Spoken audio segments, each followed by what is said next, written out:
What if I told you that starting tomorrow, you won't die at 70, or 80, or even 100? 500 years. That's your new lifespan. The cure just dropped. Aging? Solved.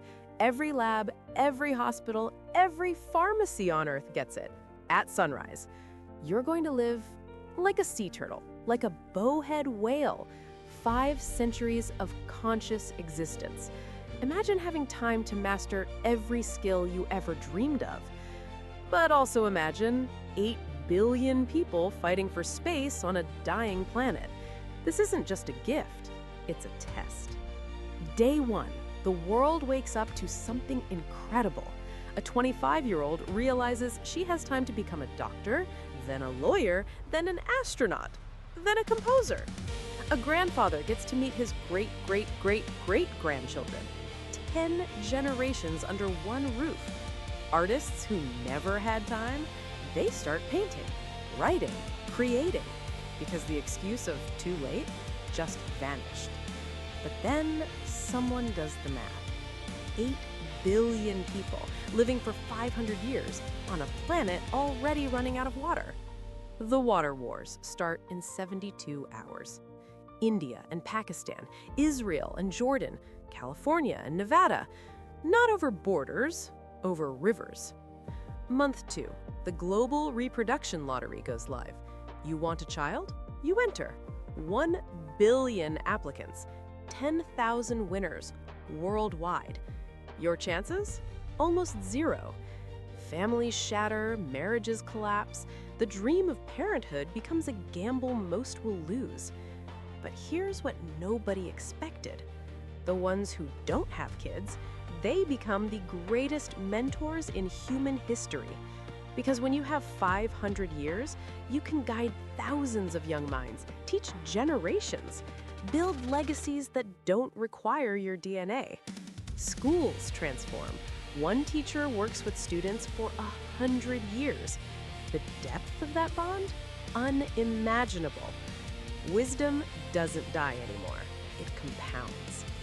Year 5, the planet reaches breaking point. Governments announce mandatory population caps, 2 billion maximum. 6 billion people have to go somewhere. Vertical megacities rise in months, 50 million people in a single tower. Underwater colonies, desert habitats, and the Mars exodus begins. Not for exploration, for survival. But then, something beautiful happens. When humans know they'll live for centuries, they stop destroying. Climate change?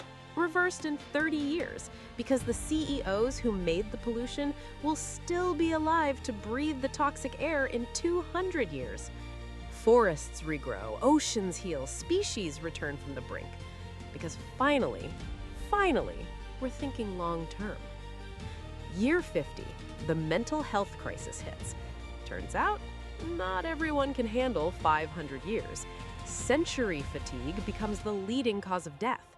People who've lived 150 years just give up. Because watching everyone you loved who refused the cure grow old and die in your first 70 years, it breaks people. Therapists now specialize in generational grief, support groups for people who've outlived their entire family tree. Loneliness becomes an epidemic.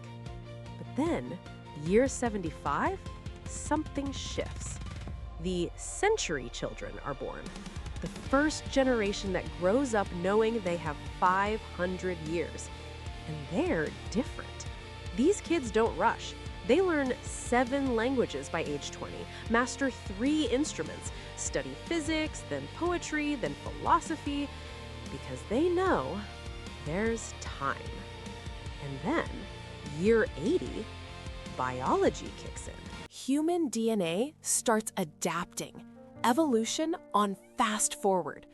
Photosynthetic skin patches, people who barely need food. Enhanced memory, total recall across centuries. Friendships that last 300 years develop a kind of telepathy. Shared bots, neurons that sync. We're becoming something new. And the overpopulation crisis? These evolved humans can live in the deep ocean, the high atmosphere, the Arctic, places we thought were uninhabitable. Suddenly, Earth isn't too small. We just weren't using it right. Year 100, the first centennial referendum. Should we continue the experiment? 38% vote no. They choose natural death. A century was enough. And we lose something precious when they go. Because the people who choose to die, they're the ones who remember what it meant to be mortal, to be urgent, to be human. The rest of us, we're starting to forget what hunger felt like, what fear of time felt like. We're calmer, wiser, more patient, but also colder. The fire that made us human, it dims when you have 500 years. But then, year 120, we figure it out. The secret isn't living longer, it's living differently. The people who thrive, they reinvent themselves every 50 years.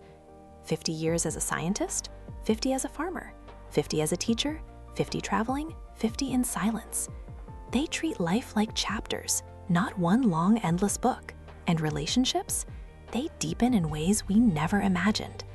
Loving someone for 200 years means you've seen them at their worst and their best 1,000 times.